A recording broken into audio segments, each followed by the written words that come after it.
Ben ritrovati dalla redazione. L'auspicio che il corpo di Liliana Arsinovic possa ancora parlare, questa volta attraverso alcuni elementi piliferi emersi dagli indumenti, dai sacchetti che avvolgevano il capo e dai peli pubblici, nuovi elementi su cui la superperizia firmata dalla anatomopatologa forense Cristina Cattaneo suggerisce approfondimenti genetici a mezzo di nuove tecnologie di sequenziamento ultramassivo, NGS, nell'ottica della ricerca di terze persone coinvolte. Caccia aperta dunque a un possibile DNA dell'assassino.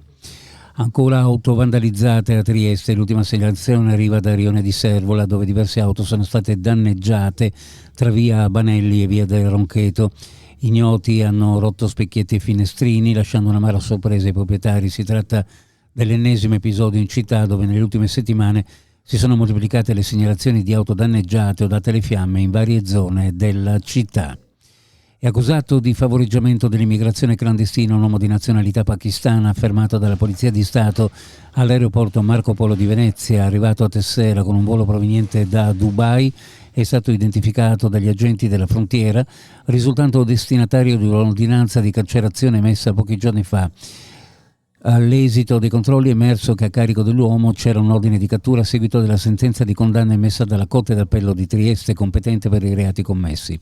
In base ai risultati del procedimento giudiziario, il responsabile di avere facilitato ed organizzato nel 2020 il transito di migranti irregolari attraverso il confine terrestre italo-sloveno. Il bilancio complessivo del carnevale di quest'anno è da considerarsi ampiamente positivo, lo ha detto il sindaco di Muggia Paolo Polidori all'indomani dei festeggiamenti.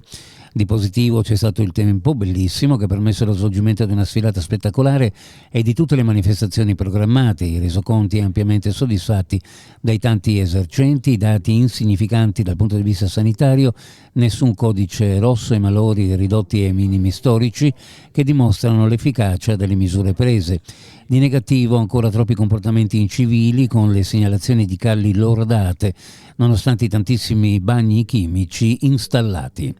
Uno sguardo alle previsioni meteorologiche: oggi cielo sereno poco nuvoloso, per velature, venti deboli ai regimi di brezza, marcata escursione termica in pianura e nelle valli, zero termico a circa 2200 metri, temperature minime in pianura fra 0 e 3 gradi, le massime fra 17 e 19, sulla costa minime fra 6 e 9 gradi, le massime fra 15 e 17 gradi centigradi. Previsioni a cura di ARPA e FVG Meteo. Ed è tutto per il momento con l'informazione, grazie per averci seguito, a più tardi.